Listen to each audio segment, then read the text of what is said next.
ქართული ღვინო იაპონიაში, ტოკიოში გამართულ მასშტაბურ გამოფენაზე ეროვნული სააგენტოს მხარდაჭერით ღვინის მწარმოებელი 5 საოჯახო მარანი მონაწილეობდა.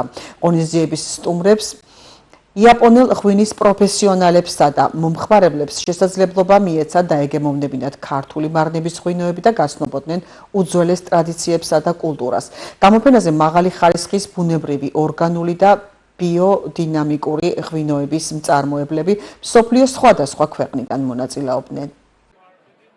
ღვინის ეროვნული სააგენტოს მხარდაჭერით იაპონიის დედაქალაქ ტოკიოში გამართულ გამოფენაში Rowine Tokyo მონაწილეობდა ღვინის მწარმოებელი 5 საოჯახო მარანი, სადაც უმაღლესი ხარისხის ორგანული და ბუნებრივი ღვინის მწარმოებლები იკრიბებიან.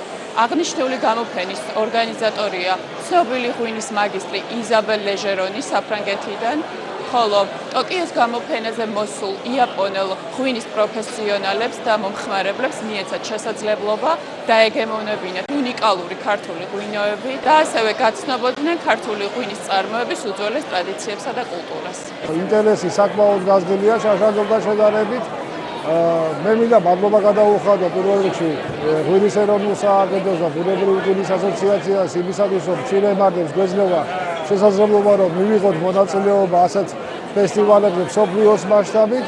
ეს აუცილებელია ქართული ღვინის განვითარებისთვის და ეს არის პირველი, ასე ვთქვათ, საჭირო საქმე, რომელიც ქართული ღვინის შრომადობას ზრდის ზოგადად.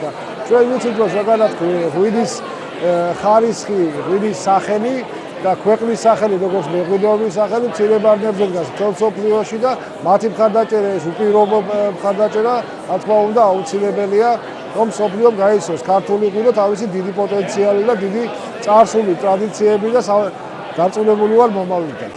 მეორე წარვადგენ ჩემ ღვინოებს ტოკიოში, Rowine-ის გამოფენაზე.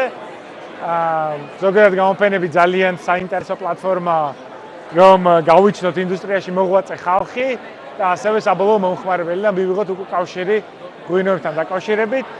შარშან, მოკლედ ყველა გამოფენა ბოლომდე არ იცი როგორ სრულდება, სანამ შეკვეთას არ მიიღებ, გონია რომ რაღაცა არ იცი როგორ დამთავრდება, შარშანდელი გამოფენის შემდგომ მივიღე შეკვეთა და წელს მაინც გადავწყვიტე გამოსვლა, რომ კიდევ უფრო გავაფართო იმპორტიორების სია.